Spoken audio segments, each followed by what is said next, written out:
Então, aí o capítulo de hoje ainda é o capítulo 3, a última pregação do capítulo 3. Mas antes eu gostaria de fazer uma recapitulaçãozinha. Primeiro, note que o livro de Malaquias tem certa coerência.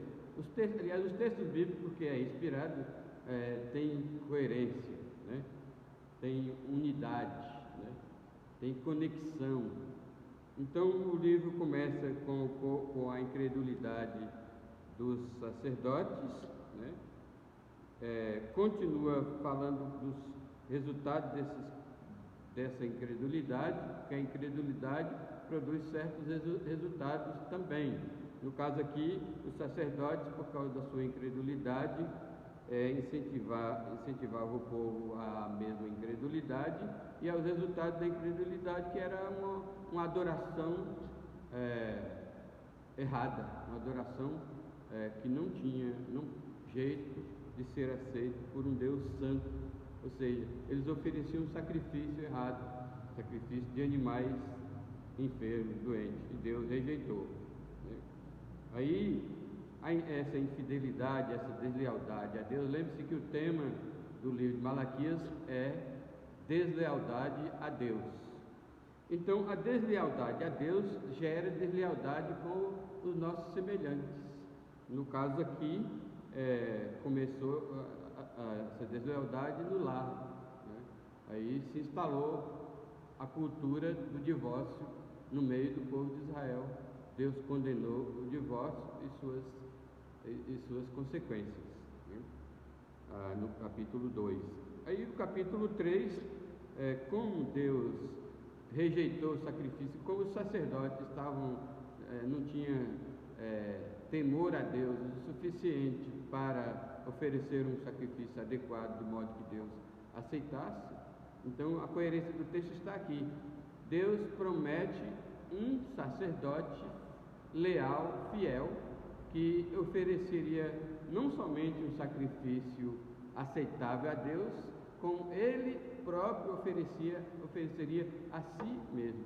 Aí Cristo veio e o seu sacrifício foi totalmente aceito, e de modo que nossos pecados foram perdoados, e em Cristo nós adoramos a Deus adequadamente. Porque quando nós somos salvos, nós não somos salvos pelas obras, somos salvos pelas obras de Cristo, pela morte de Cristo. Mas quando os salvos reúnem para adorar, aí a sua adoração também é baseada no sacrifício de Jesus Cristo, senão não será aceito.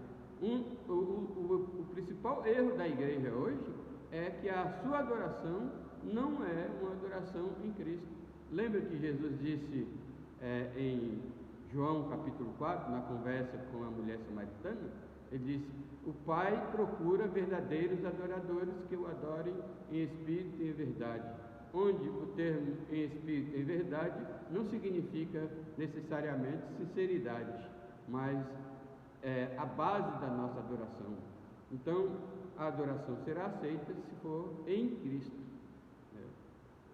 Então, adoramos a Deus e a nossa adoração é aceita porque o sacrifício de Cristo foi aceito, e em Cristo a nossa adoração também será aceita. Então, o erro da igreja de todos os tempos na adoração, de modo que Deus não o aceita, é porque é uma adoração feita com base no potencial humano, na inteligência humana, e hoje, precisamente hoje, na criatividade humana, né? E nos méritos humanos. Aí a adoração não é aceita, tá certo? Bom, hoje é o capítulo 3, a terceira parte, que vai do versículo 13 até o versículo 18. Vamos ler? As vossas palavras foram duras para mim, diz o Senhor, mas vós dizeis: que temos falado contra ti? Vós dizeis: inútil é servir a Deus. Que nos aproveitou termos cuidado em guardar os seus preceitos e em andar de luto diante do Senhor dos Exércitos?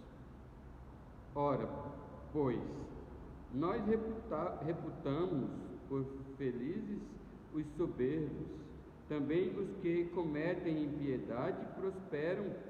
Sim, eles tentam ao Senhor e escapam. Então os que temiam ao Senhor falavam uns aos outros. O Senhor atentava e ouvia. Havia um memorial escrito diante dele para os que temem ao Senhor e para os que se lembram do seu nome. Eles serão para mim particular tesouro naquele dia que preparei, diz o Senhor dos Exércitos. Poupá-los-ei como um homem poupa a seu filho que o serve. Então vereis outra vez a diferença entre o justo e o perverso, entre o que serve a Deus e o que não serve. Amém? Vamos orar. Te damos graças mais uma vez por estarmos na tua presença e diante desse trecho da tua palavra dita pelo profeta Malaquias. E a nossa oração é sempre a mesma, Senhor. Fala conosco nesta hora. Em nome de Jesus. Amém. Pois bem, então Malaquias 3, de 13 a 18, o tema desta passagem é a seguinte: a visão pessoal acerca do caráter de Deus determina as atitudes pessoais diante do ato de servir a Deus. Né? A gente estava falando agora de ânimo, do ânimo dos crentes, né? O ânimo do crente, o prazer, a alegria do crente em servir a Deus, né? O entusiasmo do crente em servir a Deus depende da visão pessoal que ele tem de Deus. Então, se essa visão pessoal que o crente tem acerca do caráter de Deus for distorcida, então ele não terá prazer, ele não terá um entendimento adequado do serviço que ele prestará a Deus. Então, servir a Deus depende da visão que o crente tem de Deus. É importante dizer desde o início que a diferença entre os crentes e os incrédulos, que fala da diferença, né? Esqueci de ler aquela, eu quero começar com esse versículo aqui. Então vereis outra vez a diferença entre o justo e o perverso, entre o que serve a Deus e o que não serve. Aí eu quero dizer desde o início que a diferença entre os incrédulos e os crentes não está nos jargões que eles usam no dia a dia. Quem se lembra de algum jargão evangélico usado no dia a dia? Isso não faz a diferença. A diferença entre o crente e o incrédulo não é sair dizendo só Deus na causa, né? Não é sair dizendo em nome de Jesus, porque os neopentecostais falam o nome de Jesus em vão, né? Em nome de Jesus, né? Aprendi recentemente que essa frase que eles repetem em nome de Jesus substituiu a frase católica Nossa Senhora. Entende? Porque aí você fala o nome de Deus em vão. Então esses jargões em nome de Jesus, só Jesus na causa, um encontra com o outro, e aí fulano, estou na graça. Esses jargões já se tornaram carteira de identidade para os evangélicos. Quer identificar um evangélico? É só ouvir os jargões que eles repetem. E tem pastores nossos por aí, batistas, repetindo jargões neopentecostal. Por exemplo, você vai ouvir um pregador, como é que ele começa a pregação desnecessariamente? Graça e paz, irmão. Né? Não existe na Escritura necessidade desse tipo de saudação à igreja. Né? Isso é um jargão neopentecostal evangélico. Né? E isso se tornou uma identidade dos evangélicos, mas essa identidade dos evangélicos é apenas uma identidade socioeconômica. Por que socioeconômica? Porque só identifica o ambiente de origem daquelas pessoas que usam esses jargões. E só identifica o ambiente de origem dessas pessoas e suas expectativas de bênçãos temporais. Essa identidade não interessa ao reino de Deus. A Deus importa o comportamento. A Deus importa as atitudes do crente em face das circunstâncias adversas. Jó dizia: nós aprendemos a receber só o bem de Deus, não aprendemos também a receber o mal? Então a Deus interessa o nosso comportamento e atitude diante das circunstâncias adversas. É fácil amar a quem nos ama, é fácil estar alegre e feliz quando tudo vai bem, mas o desafio do crente é estar feliz, alegre nas circunstâncias adversas, no sofrimento, nas ameaças, na perseguição, nas provações, nos perigos que nós passamos o dia todo. Por exemplo, eu disse, a Deus só interessa a atitude e o comportamento do crente nas circunstâncias adversas. Por exemplo, em tempos de crise, o crente é mais seguro e por isso mais feliz do que o incrédulo? Sim ou não? É isso que faz a diferença. É que eu vou responder então. Em tempos de crise, o crente é mais seguro e é mais feliz do que os incrédulos. É isso que faz a diferença. Nesse tempo de coronavírus, o crente é mais feliz e mais seguro do que os incrédulos? Sim, é isso que Deus quer ver, a atitude, o comportamento do crente. Outra questão, em tempos de valorização do mundo, o crente é mais separado do que o incrédulo? Sim ou não? É um grande sim, meus irmãos. E outra coisa, em meio à corrupção e à falta de ética, o crente se destaca pela sua honestidade, enquanto o incrédulo pela sua tendência à corrupção em maior ou menor grau? Sim ou não? Sim, é isso que Deus quer ver. Em tempo em que a corrupção impera, em tempo em que a corrupção passa a ser normal, o crente se destaca pela sua honestidade. Amém? E o incrédulo se destaca pela sua tendência à corrupção em maior ou menor escala. Porque criticar os políticos por roubar milhões é fácil, mas se você roubar a Deus, como vimos na semana passada, isso não é corrupção? Né? Se você não devolve o troco de R$1, se você não paga R$1 que você deve, isso não é corrupção? Né? Então a tendência dos incrédulos é para isso, e o crente se destaca pela sua honestidade, e é isso que marca a diferença entre o crente e o incrédulo em todos os tempos. Outra coisa, em tempos de culto ao eu, o crente é mais altruísta do que o incrédulo? Sim ou não? Vocês não respondem, eu digo um grande sim. Né? Mais uma coisa, em tempos de apego às coisas do mundo, o crente valoriza a busca pelas coisas eternas, como ir à igreja desinteressadamente, porque as pessoas hoje estão indo à igreja com interesses pessoais, frequência aos cultos de oração, né?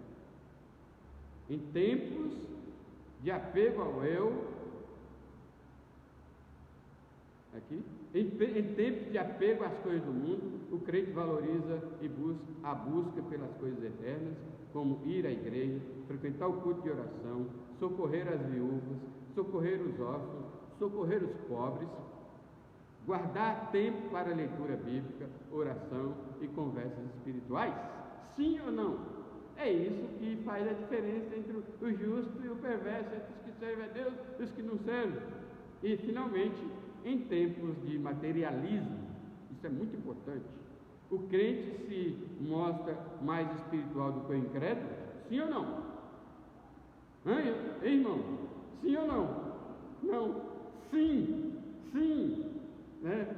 Em tempos de materialismo, o crente se mostra mais espiritual do que o incrédulo. Agora, a pergunta é: o que é ser espiritual? Como é que alguém se mostra espiritual? Eu vou responder aqui, prática de cultos domésticos, devocionais particulares, usos e costumes, como se vestir, como falar, usos e costumes decentes, não tem paixão, exagero por comprar, por lazer, por beleza, por vaidades, etc.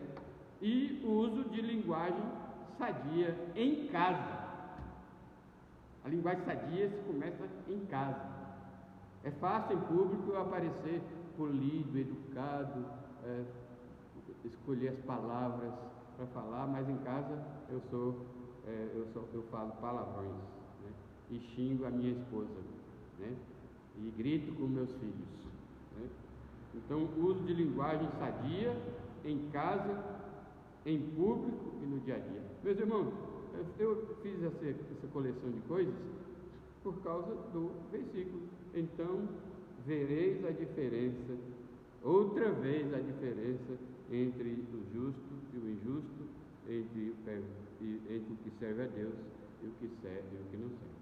Bom, então a mensagem para o nosso coração, né, a partir dessa passagem é: irmão, a visão que você tem do caráter de Deus agora determinará o seu comportamento e atitudes diante do ato de servir a Deus agora e na eternidade. Ou seja, você vai dar importância aos atos de servir a Deus se a sua visão do caráter de Deus for adequada. Você sentirá prazer em servir a Deus se a visão que você tem de Deus for adequada. E o contrário também é verdade. Então, aqui vai mais uma perguntinha para você ir pensando. Eu pergunto: você considera sua maneira de ver as coisas de Deus diferente dos incrédulos em todos os sentidos? Vou repetir. Você, irmão, escute o seu coração, sonde o seu coração agora. Você considera que a sua maneira de ver as coisas de Deus é diferente dos incrédulos, da maneira como os incrédulos veem as coisas de Deus? Em todos os sentidos. Aí, a essa pergunta, se você responde não, se você é sincero e responde para você mesmo não, eu digo para você que algo está muito errado com você e você precisa rever estas coisas, essa visão.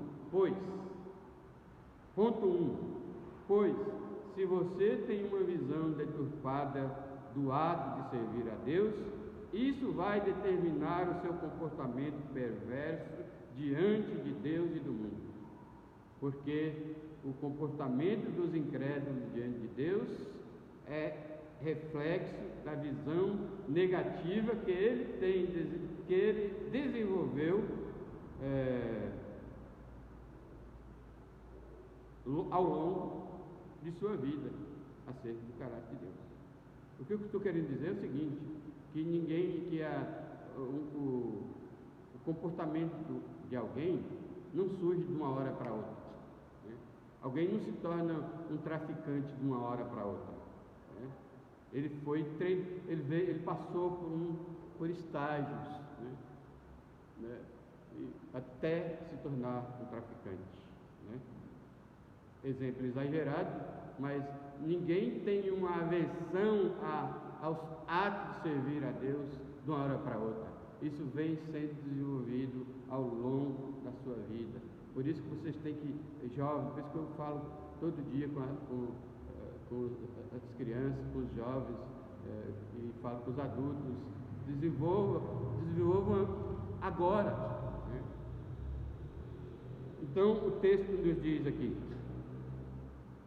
as vossas palavras foram duras para mim, diz o Senhor dos Exércitos. Eu sei que é duro para Deus, através do profeta, ter que dizer isso a um povo que se diz povo de Deus. Eu sei que é duro um pastor se levantar no púlpito e dizer essas coisas para uma igreja, para os crentes que se diz pessoas de Deus indo para o céu. Mas as nossas palavras, nós corremos o risco de ofender a Deus com palavras o tempo todo, né? E aqui, lembre-se que o que ofende muito a Deus é murmuração, queixume, lamúria, está sofrendo, não está gostando, né? Obedeça o Salmo 46, aquietai-vos e saber que é Deus. Tem muitas coisas que eu não gosto, mas eu falo: Senhor, entrego a Ti, e fico quietinho esperando que Deus resolva. Só que aqui não é tanto as coisas que eu não gosto. As vossas palavras foram duras para mim, diz o Senhor. Mas aqui de novo o cinismo do povo de Israel. O cinismo levava eles a fazerem perguntas estranhas a Deus. Mas vós dizeis: que temos falado contra ti?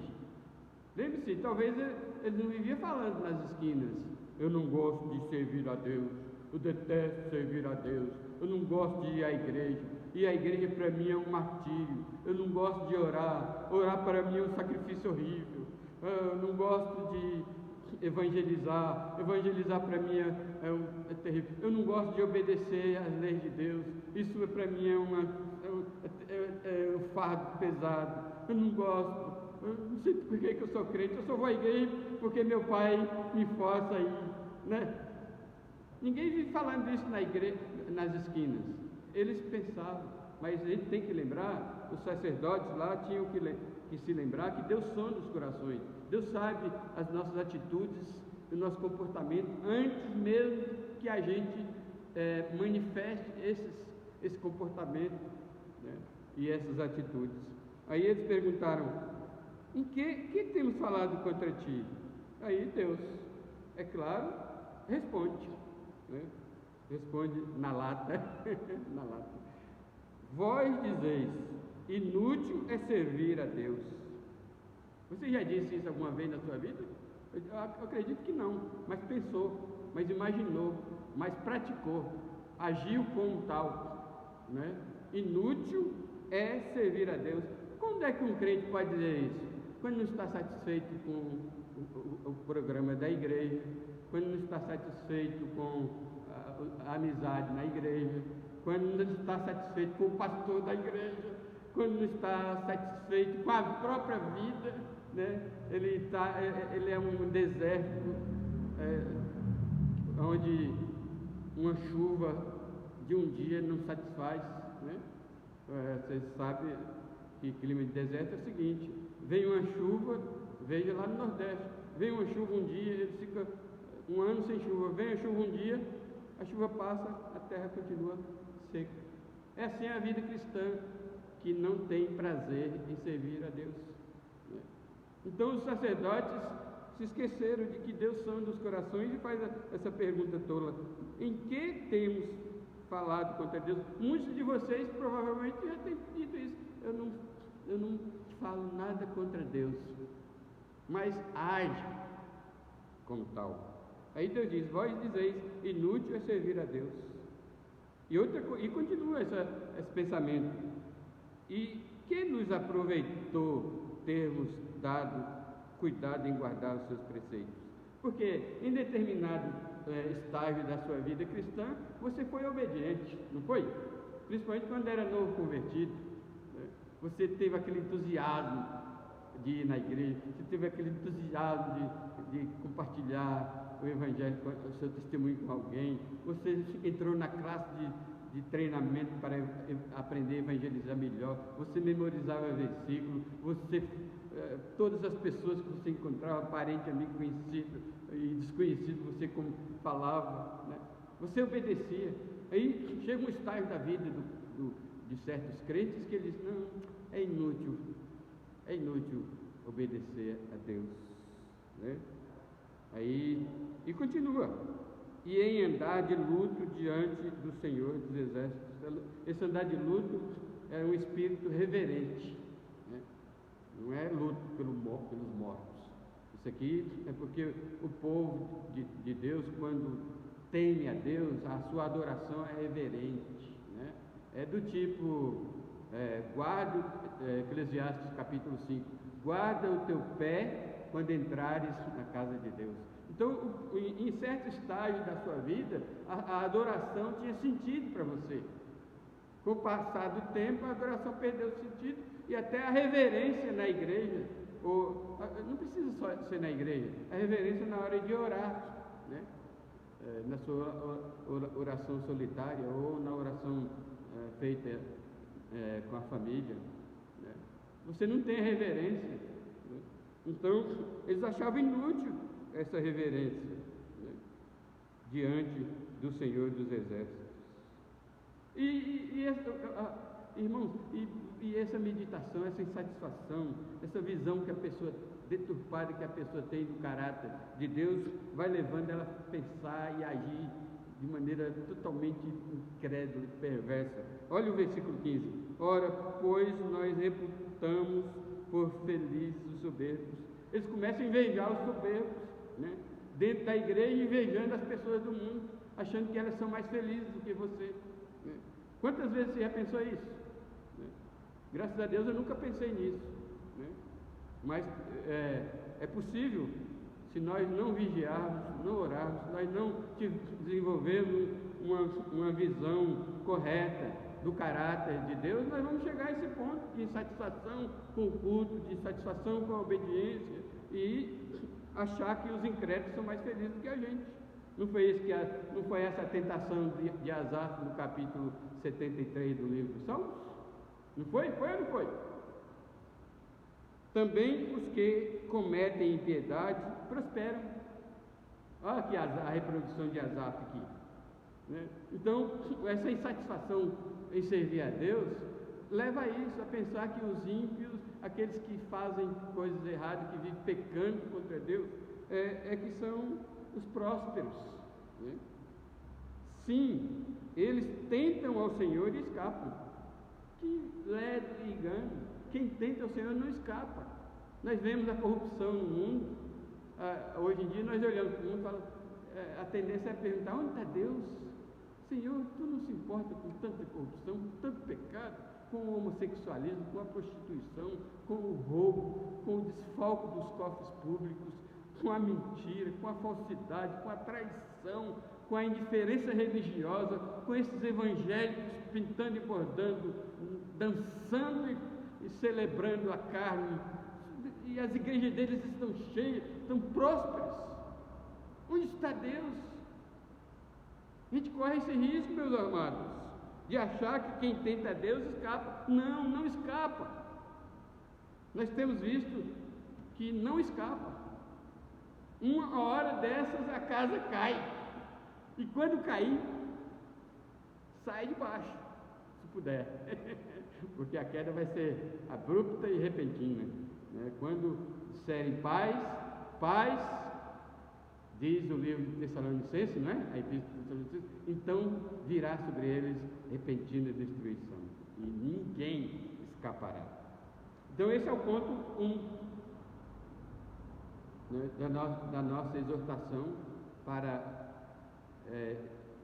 em que estamos afirmando que atitudes e comportamentos deriva de uma visão que você tem do caráter de Deus. E o segundo ponto aqui se você tem uma visão correta, agora é o oposto, tá? O primeiro ponto é se você tem uma visão inadequada, deturpada do caráter de Deus, você vai agir desta forma com insatisfação em servir a Deus.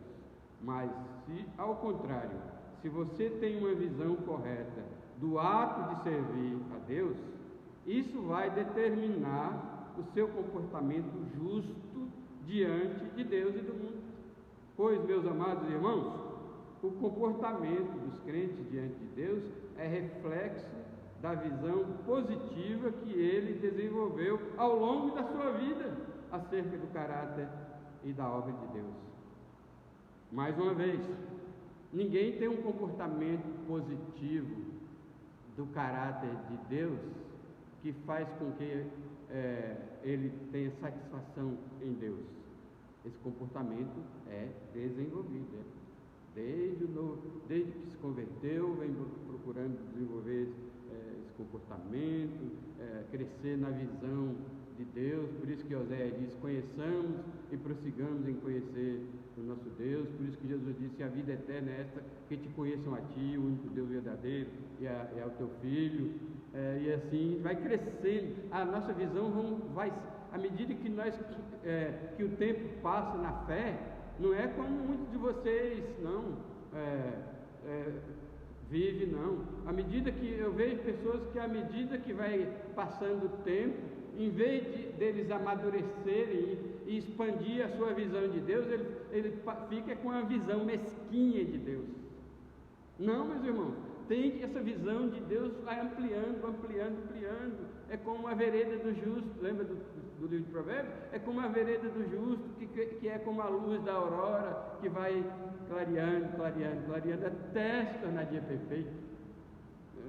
Então, se você tem uma visão correta do ato de servir a Deus, isso vai determinar o seu comportamento, suas atitudes justas diante de Deus e do mundo. Pois, meus irmãos, o comportamento e as atitudes dos crentes diante de Deus são reflexo da visão positiva que ele desenvolveu ao longo de sua vida acerca do caráter de Deus. Aí o texto diz assim: então os que temiam ao Senhor falavam uns aos outros. É assim, quem tem uma visão adequada de Deus, é isso, a conversa deles. Você tira conclusões acerca da visão de um crente pela conversa deles também, né? Porque a conversa é decorrente das atitudes e do comportamento.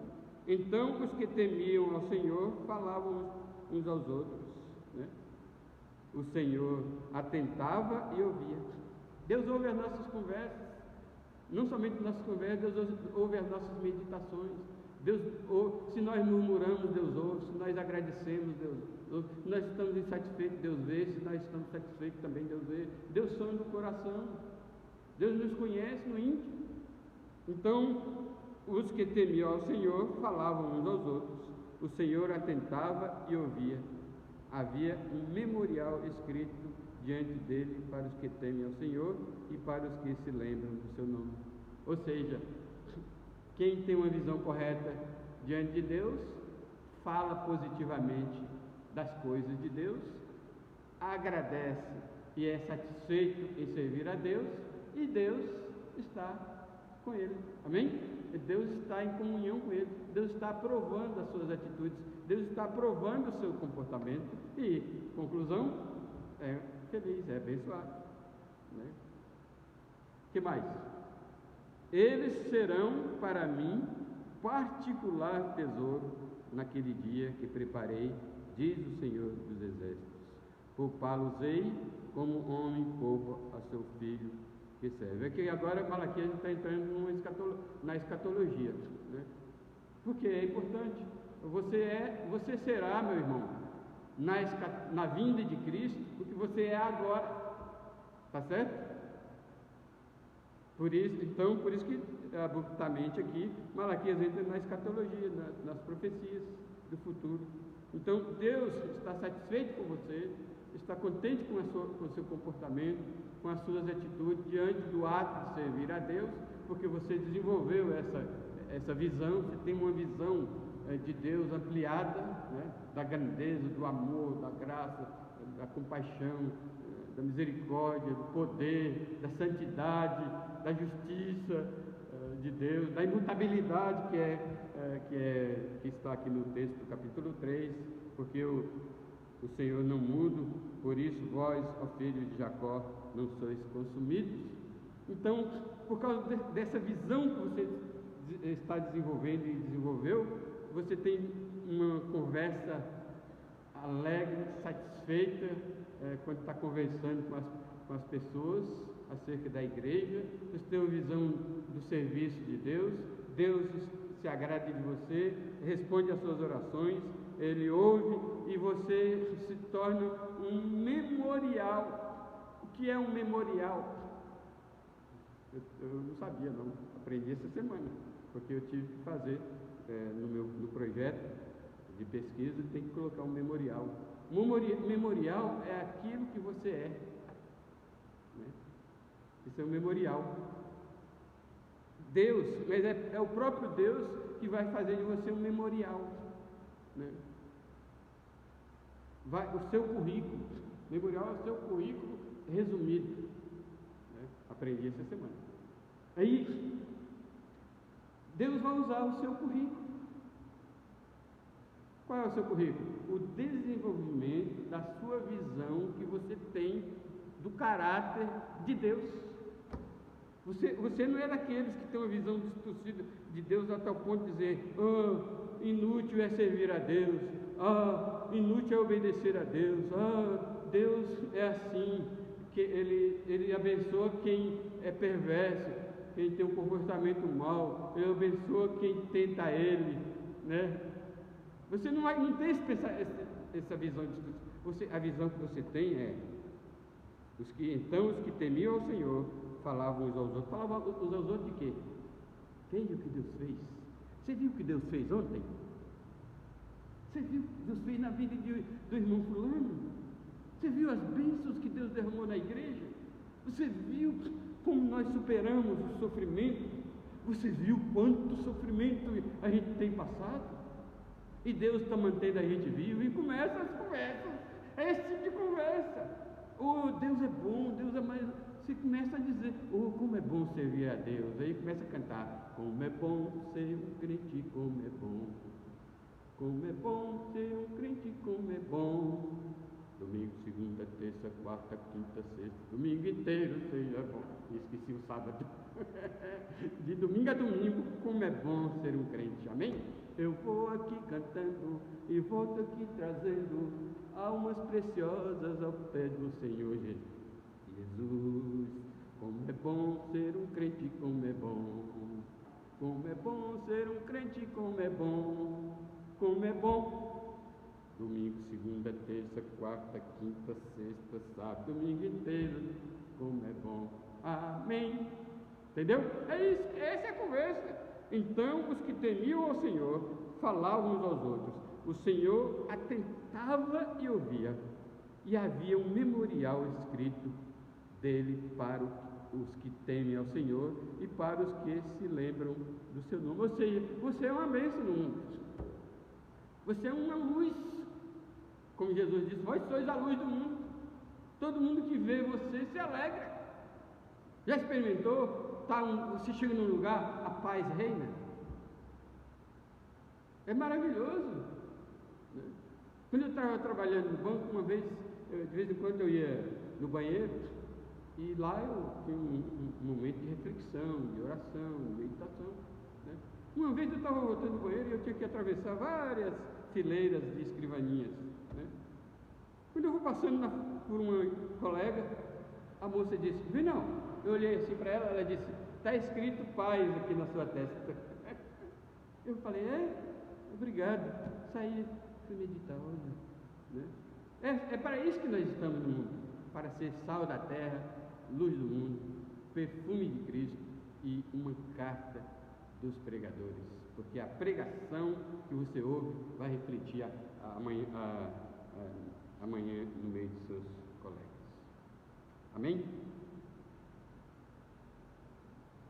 Aí no futuro, né? No futuro, Deus vai, você vai ser o quê? E serão para mim particular tesouro naquele dia.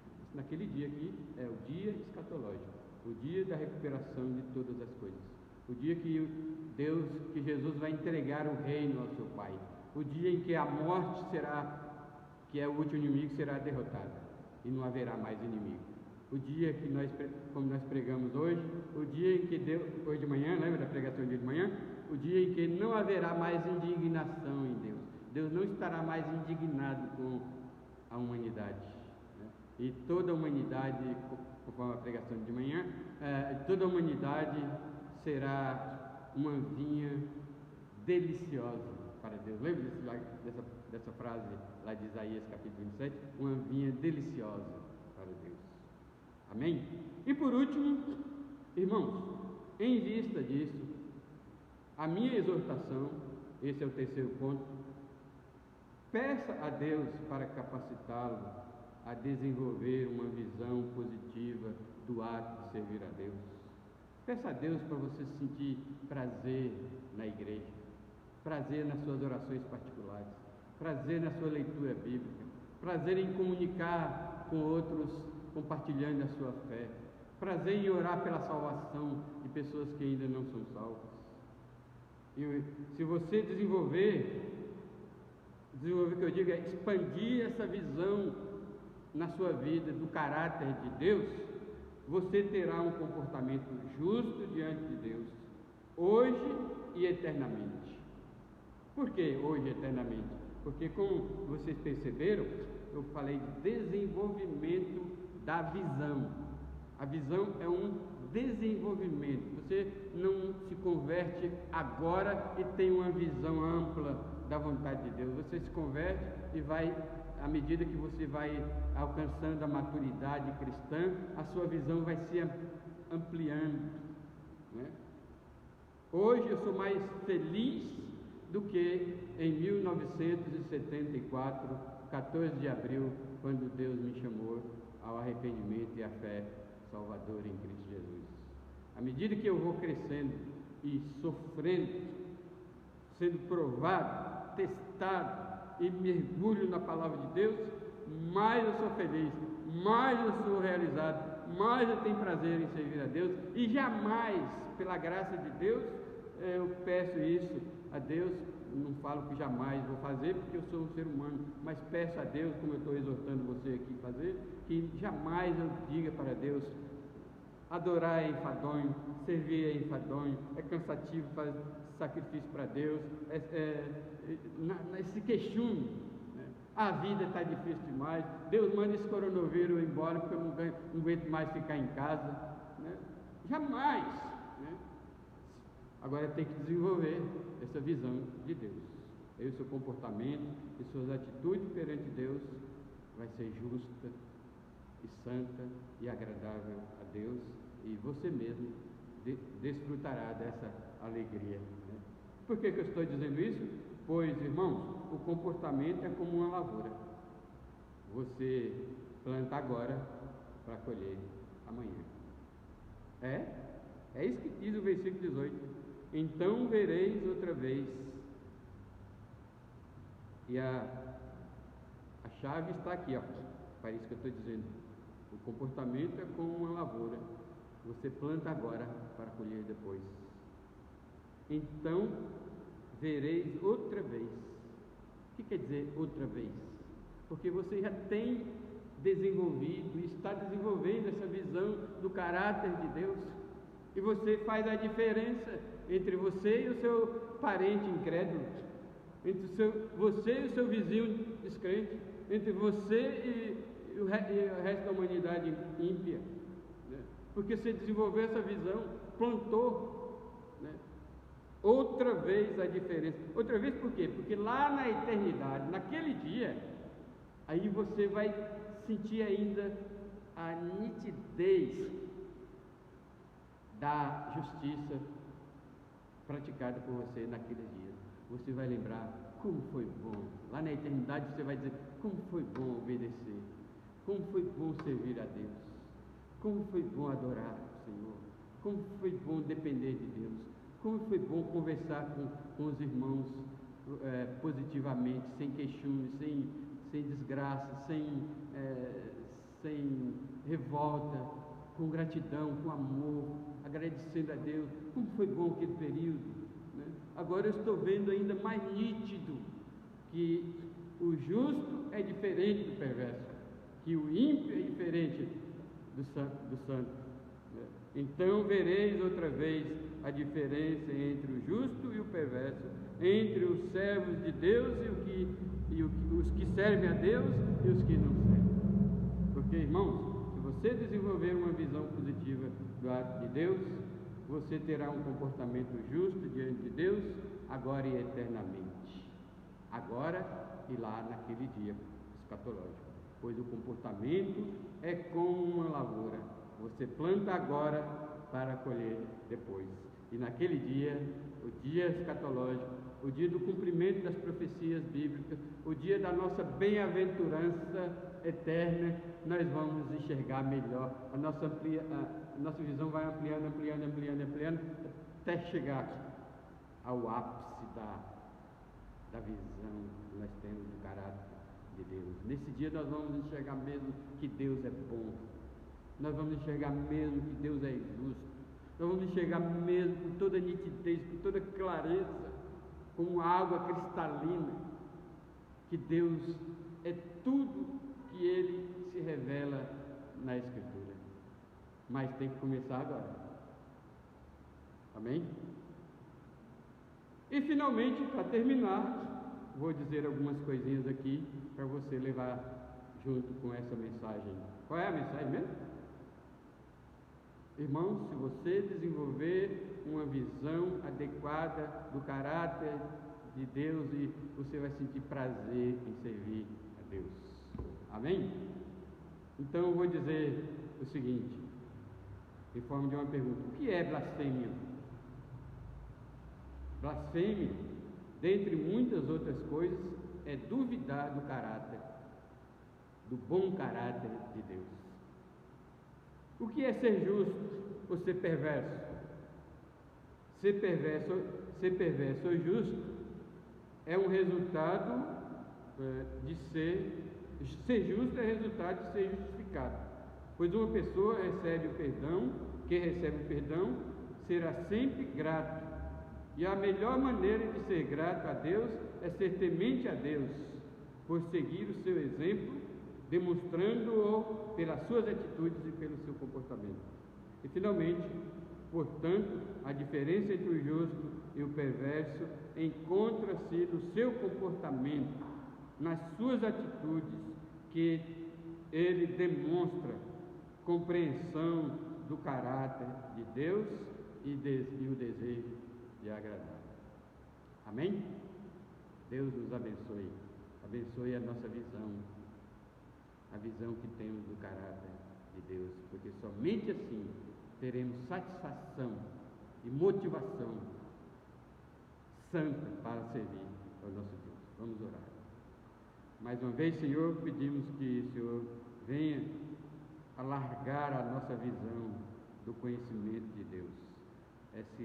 Essa visão ampla que desenvolvemos em nossas vidas, pelo Espírito Santo, pela Tua Palavra, pelo zelo, vai nos fazer cada vez mais alegres em servir ao Senhor, cada vez mais alegres em obedecer às Tuas leis, cada vez mais alegres em buscar ter comunhão com Deus e temer ao Senhor. Então, vem nos abençoar. Mais uma vez, eu oro em nome de Jesus.